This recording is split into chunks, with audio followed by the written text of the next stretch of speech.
I want to share something about lavender with you today that, well, most gardening explainers get completely wrong.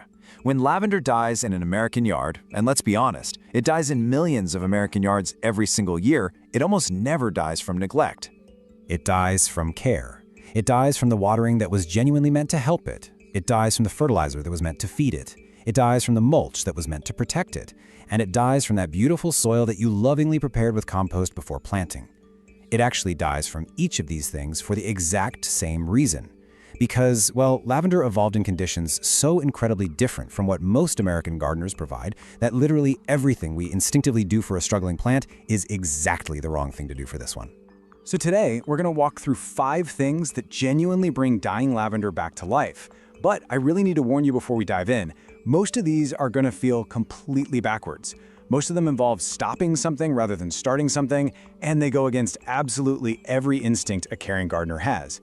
Now, I do want to mention the 5th fix before we even begin, because it's the most counterintuitive of all. It's something millions of us American gardeners do with the absolute best possible intentions, and it is quite possibly the single biggest reason your lavender looks the way it does right now. Just keep that in the back of your mind as we go. Before we get to those fixes, I just need a quick 60 seconds to explain where lavender actually comes from, because this understanding is the foundation for absolutely everything else. So picture this. Lavender is native to the rocky hillsides of the Western Mediterranean. Think the south of France, Spain, Italy, and those coastal mountains facing the sea. In those native habitats, lavender grows in conditions that would, to most American eyes, almost hostile. We're talking rocky, gravelly soil with almost zero organic matter, baking hot sun for 8 to 10 hours a day, virtually no rainfall through the entire summer, and crucially, soil that's so lean and fast-draining that water just passes straight through it, taking almost every available nutrient right along with it. But when we bring lavender into an American yard, we almost universally provide the exact opposite, right? Rich, amended soil, regular watering schedules. Understanding this context makes everything we're about to discuss make perfect sense. All right, let's jump right into fix 1, stop overwatering. And I say this knowing it feels exactly like the opposite of help. When lavender starts to look all gray, limp, or just plain struggling, our near universal instinct is to give it more water. The plant looks stressed, and stressed plants need water, right? Now that logic works for almost every other plant in your yard, but for lavender, it's frequently the very thing that kills it. Here's what's actually happening biologically when lavender is overwatered. The roots, just sitting there in consistently moist soil, develop root rot caused by phytophthora and other water mold pathogens. These pathogens absolutely thrive in exactly the cool, wet conditions that overwatering creates. So the above-ground plant looks stressed simply because the root system is being destroyed below ground. Adding more water just accelerates that damage. The practical action here is super simple. Use the touch test. Just press your finger into the soil. If it feels completely dry, it's time to water. If it doesn't, just wait. Now, if you suspect overwatering has already damaged your plant, stop watering immediately. If it's in a container, gently take it out, inspect those roots, and use some clean scissors to cut away any that are black or mushy. Then allow that root ball to air dry for several hours before repotting it into a fresh, really fast-draining mix. You'll find that these plants can recover with surprising speed once they're given the chance to simply dry out. Moving on to fix 2, correct the soil drainage. This is the fix that makes absolutely everything else on this list work. That clay-heavy, moisture-retentive, organically rich garden soil that most of us American gardeners have worked so incredibly hard to build over the years, well, it's almost perfectly wrong for lavender. Heavy clay soil will slowly kill your lavender regardless of whatever other correct actions you take. Lavender needs soil that drains so fast that standing water after a rain is gone within 30 minutes. So, the fix depends entirely on where your plant lives. For lavender in containers, you'll want to repot it into a mix of 50% standard potting mix and 50% coarse horticultural grit or perlite. This creates a beautifully fast-draining medium. For garden beds, work some coarse grit, sand, or fine gravel into the planting area to a depth of about 12 inches. You're aiming for a ratio of roughly 1 part grit to 2 parts existing soil. And here's a genuinely surprising fact. In the American South and the Pacific Northwest, where rainfall is high or soils are naturally heavy, growing lavender in raised beds or containers is not some sort of compromise. It's actually the absolute correct approach to perfectly replicate its natural home. With the right drainage, I promise your plant will breathe again. Now, I just want to give you a quick, gentle reminder that the most counterintuitive and dangerous fix, the one done with the absolute best intentions, is still coming up. But first, we have fix 3. Stop fertilizing it. Completely. Stop it completely. This is the fix that really surprises people the most. Adding nitrogen fertilizer to its growing medium isn't just a waste of time and money, it actually harms the plant. You see, nitrogen fertilizer produces this lush, rapid vegetative growth, these long, soft leafy stems that make it look, just for a moment, like the plant is thriving. But here is the science behind it.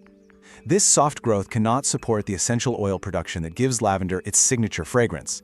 It also can't harden off before winter, making the plant dramatically more vulnerable to cold damage. And worse, it creates exactly the dense, poorly ventilated canopy of foliage that fungal diseases, like botrytis in particular, absolutely require to establish themselves. Now, there is one surprising exception to this rule. Lavender's native Mediterranean soils are naturally calcareous, which just means they're calcium-rich because of all the limestone. Calcium is a really essential plant nutrient for holding plant tissues and cell walls together.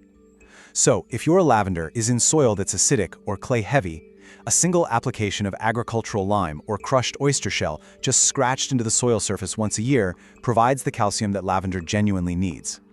This one specific mineral addition is literally the only nutritional intervention most lavender plants ever genuinely benefit from. It's a very simple step, and your plant will absolutely thank you for it.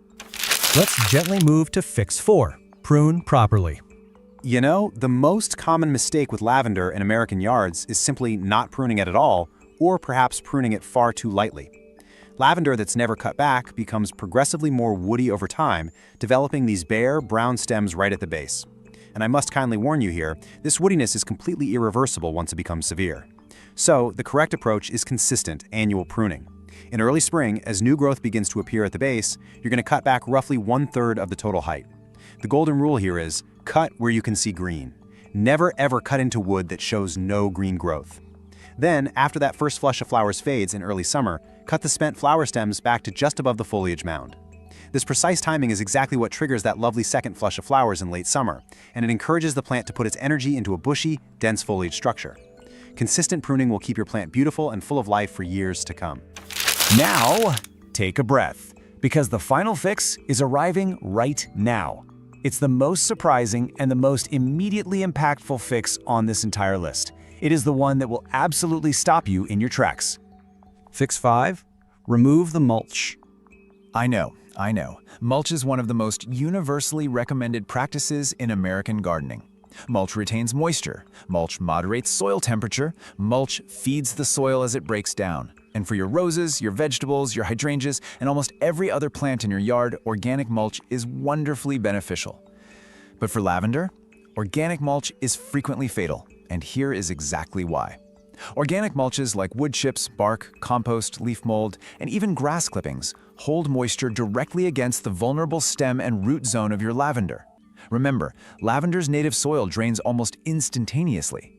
Organic mulch creates the exact opposite of that and creates a moisture-retaining layer at exactly the point where lavender's crown and upper roots are most susceptible to the fungal pathogens that cause invisible crown rot.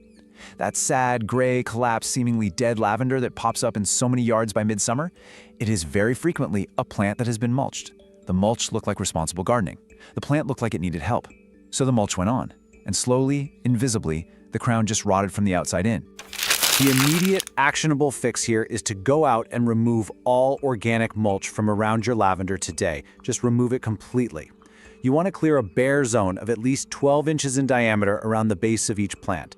Now, if you still want the temperature and weed suppression benefits of mulch, simply replace it with coarse grit, gravel, or stone. These materials provide all the practical benefits without holding that dangerous moisture, and they beautifully replicate that rocky, fast-draining Mediterranean environment. If you take this simple action, within 2 to 4 weeks of improved drainage and air circulation at the crown, plants that look genuinely hopeless will often begin pushing vibrant new growth right from the base. It is a truly stunning recovery to witness. So let's bring this all together. Stop overwatering, fix the soil drainage, stop fertilizing, prune consistently every single year, and remove that organic mulch. The central, warm truth I really want to leave you with today is this: your struggling plant is not dying from neglect. It is dying from care. Give it less, take things away, and just watch it recover. I genuinely want to know how your plants are doing. Please leave a comment below telling me what state you're gardening in and what your lavender looks like right now. I read every single comment, and I genuinely want to help you bring these beautiful plants back to life. If this explainer helped you out, please give it a like so we can reach more gardeners who are losing lavender they simply do not have to lose. And make sure to subscribe so you never miss what's coming next. Happy growing, everyone!